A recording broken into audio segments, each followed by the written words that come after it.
Shalom, shalom. This is Angel from India. Hope you are doing good by the grace of our Lord Jesus Christ. Before going into the topic, I would like to clear you something. A church is not a building or a stage or a microphone, but it's with the people who forms the church. If 100 people are watching my videos, you are the church. I'm glad to share with you that I'm getting good response from my Facebook Messenger, that they are blessed by this word. So I'm really glad. All glory to Jesus alone. Today's topic is on marriage relationships and sexual purity. Unknowingly, I promised in my previous video that I'm going to talk on this topic. So I'm keeping my promise. This video is designed for my African friends. I always claim myself as like an African. I was in South Africa for almost 50 days in 2019 and I observed many things closely. Some things I openly talk in this video because some of my friends in Africa, they need to be taught. So please don't take me wrong. When I was in South Africa, somebody questioned me saying, "Woman of God, you can preach on any subject, but not on marriage because you are still single and doesn't have much experience on marriage." Oh yeah? Well, do you have to have 10 years of experience to talk on marriage? Can I shock you now? The man who taught marriage in the Holy Bible is never married. Yes, Apostle Paul. This tells you that marriage is not led by the experience but by the Spirit and the scriptures. Experience is not the best teacher but the scriptures. I'll read one verse for you. As per 2 Timothy 3:16, all scriptures is given by inspiration of God and is profitable for doctrine, for reproof, for correction, for instruction in righteousness. You should learn from the scriptures. What does God speak about the marriage? First of all, marriage is a spiritual thing. We don't lead marriage in flesh. Many enter marriage in different reasons. In Genesis 1:26 and 27, God created male and female on the same day. Man was not created before woman. Both on the same day in identity purpose but formed on different days for functional purpose. For functional purpose, they are different. God is one, but in functionality wise, He came as three. God the Father, God the Son and God the Holy Spirit. If you want to learn humility, look at the Trinity. God said it is not good for a man to stay alone.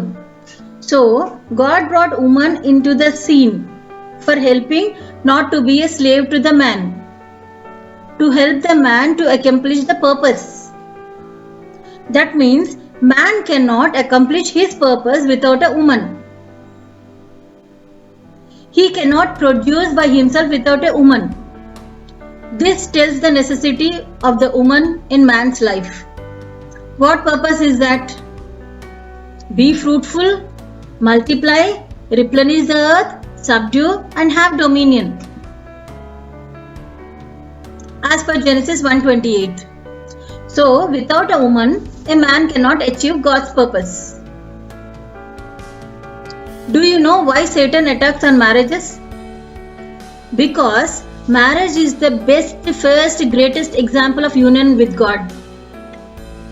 Jesus is our bridegroom and we, the church, as bride. Creation started with marriage and the first marriage of Adam and Eve, and the first miracle happened at the marriage of Cana. And creation is going to end with the Lamb's marriage. He also says that marriage is honorable in all and bed is undefiled. But whoremongers and adulterers, God will judge. This is in Hebrews 13:4. So, Satan wants to disgrace God's plan of union with human beings and so attacking on marriage system.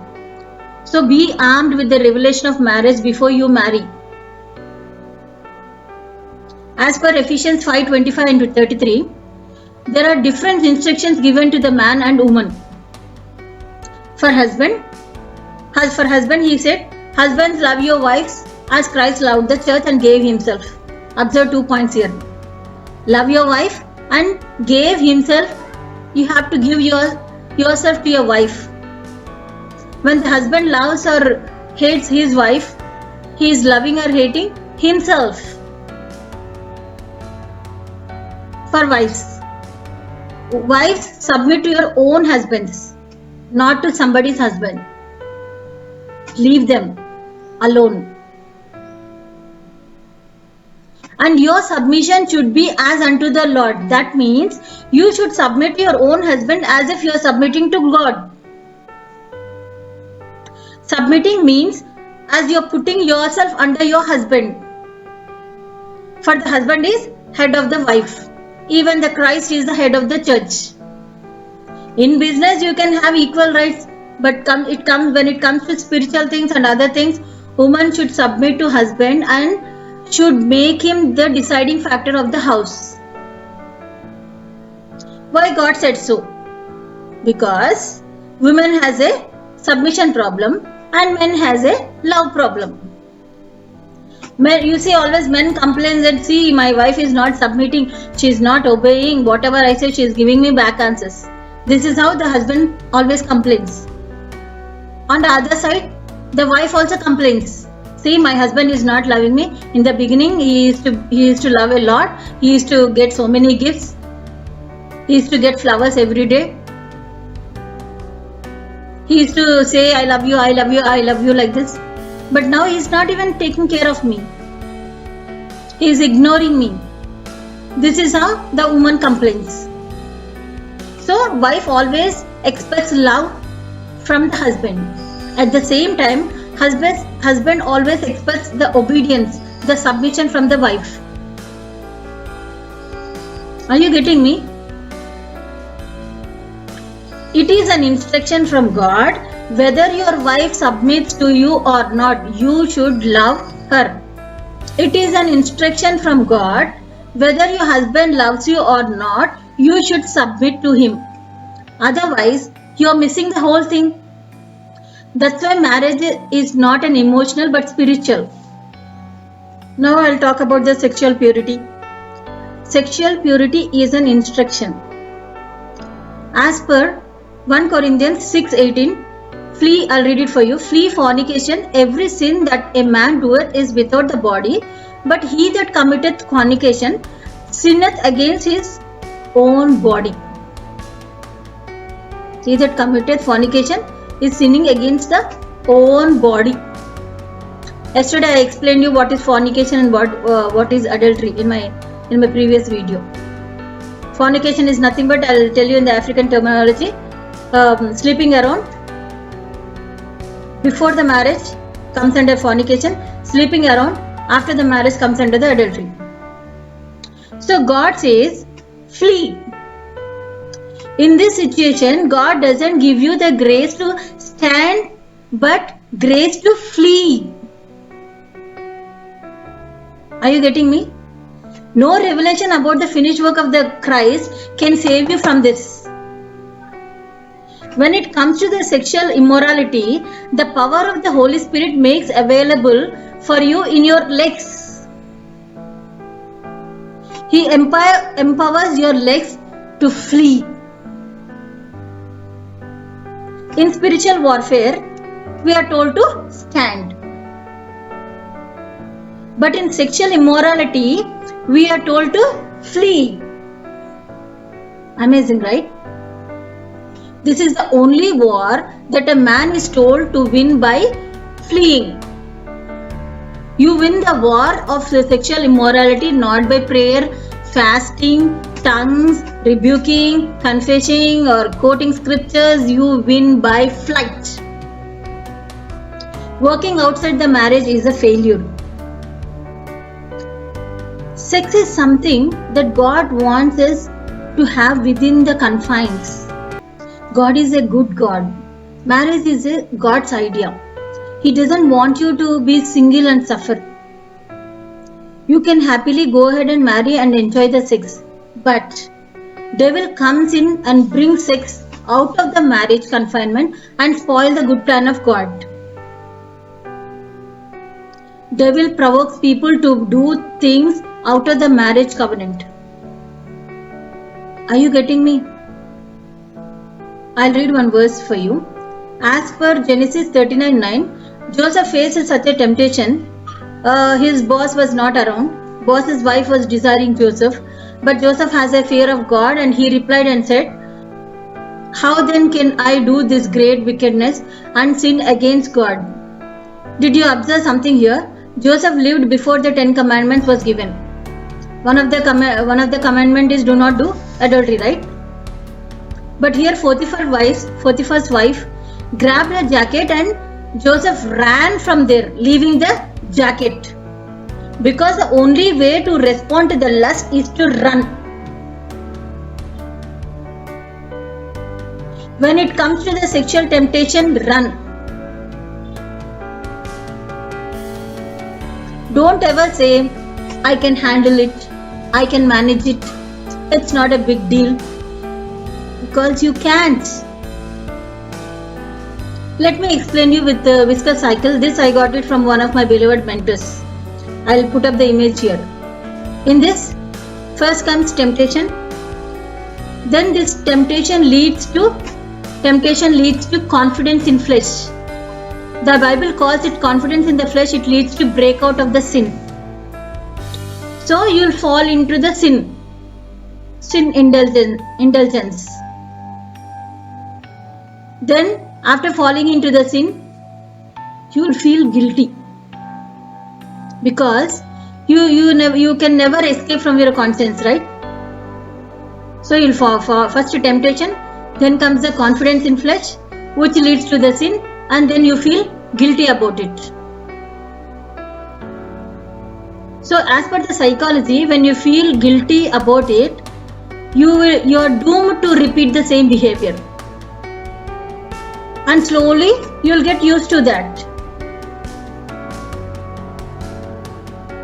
Sometimes you say all sins are equal. No. Sexual sin is greater.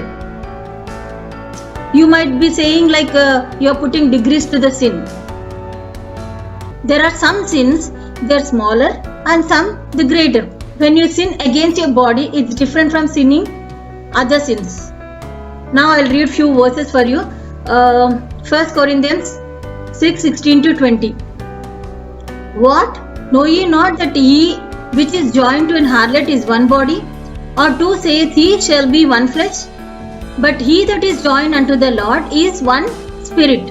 Flee fornication. Every sin that a man doeth is without the body, but he that committeth fornication sinneth against his own body. What?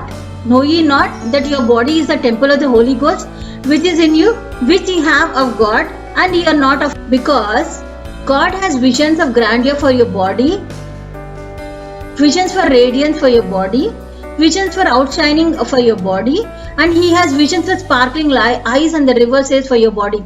God is taking care of your body, and He has lot of expectations when it comes to the holiness of your own. For ye are bought with a price. Therefore, glorify God in your body and in your spirit, which are God's.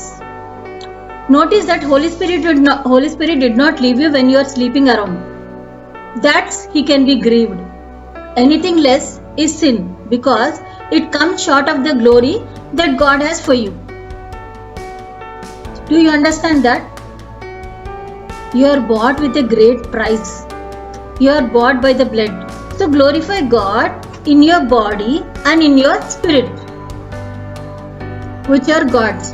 So your body belongs to God and your spirit belongs to God. So God says, keep yourself sexually pure, and I will see to it that people will look at you, your body, and see my glory. I repeat, God says, keep yourself sexually pure, and I will see to it that People will look at your body and see my glory. Don't watch too much of movies and porn videos that will push you into the sexual temptation. That's why I always say be holy so that you can see God and hear His voice. Now I'll read a couple of verses for you. 1 Thessalonians 4:3-7. For this is the will of God, even your sanctification be that ye should abstain from fornication, that every one of you should know how to possess his vessel in sanctification and honor, not in the lust of concupiscence, even as the Gentiles which know not. For God hath not called us unto uncleanness, but unto holiness.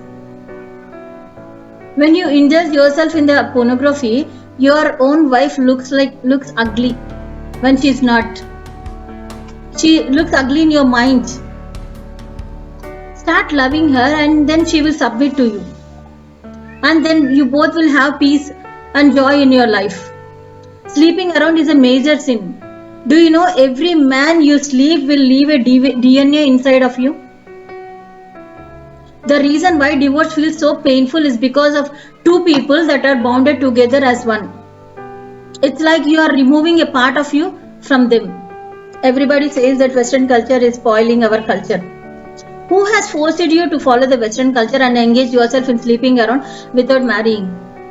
You might ask me, what's wrong if we stay together? We both are happily together. You know what? Somewhere in girl's mind, she feels insecurity whether you will marry her in future or not. Or you are just using her like, use and throw. When she loses all the youthful charm, you might lose her. Because people keep changing. But so that's why God put the institution of marriage so that the couple be together.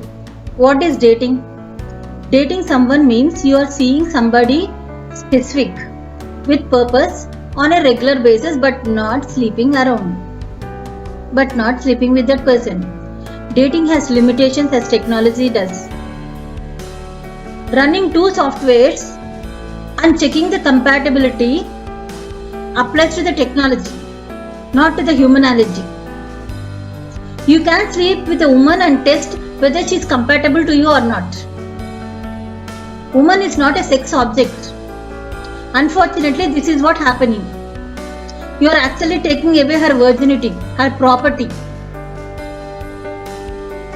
As per Mark 10:8, I'll read one line. When two shall come together, they will become one flesh, not two. That itself is actually called marriage. Marriage is not decorations, rings, bands, supper, suit, gown. When two people come together, they become one flesh. That itself is the marriage in the sight of the Lord. Dating is a short-term course, but marriage is a long-term course. Till death depart.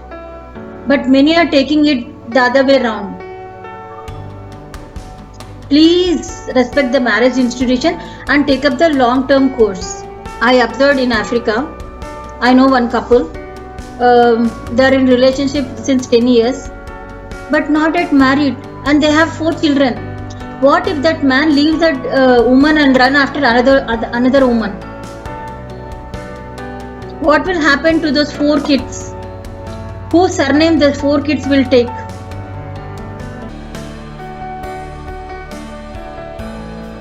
There's no security, right, in the relationship.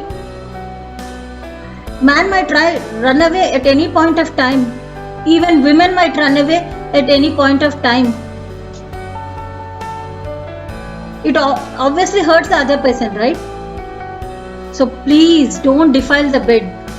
Well, if you claim that sex is a basic need, and then it should be done within the boundaries of marriage covenant. That's what the Bible says. Let me conclude now. Please leave some difference between human beings and animals. Remember that your body is the temple of the Holy Ghost. Don't grieve the Holy Spirit, please. And you don't have any right to misuse this body, because when you accept Jesus Christ as your Savior, you will lose the right on this, and God will take over this body. This belongs to Him. Sexual immorality has bigger ripples than the other sins. So beware. It is better to marry than to burn and fall into the sin. If you are single, unmarried, widowed and separated due to some unavoidable consequences, then go ahead and marry at any age if you cannot contain. God didn't tell you to suffer alone, and don't give a build up saying that I sacrifice my entire life for God. I'll read one verse for you. As per Romans 12:1, I beseech you therefore, brethren, by the mercies of the God, that ye present your bodies as a living sacrifice, wholly acceptable unto God, which is your reasonable service. You're burning inside with all sorts of the lustful thoughts and saying that you're sacrificing your life for God. When your mind is not holy, what God will do with your body as living sacrifice? That's just a show off to the world. God forbid. Hope you understood. If you are blessed by this video, please like, share and subscribe and click on the bell icon so whenever I upload a new video, you will get a notification. Thanks for watching. God bless you.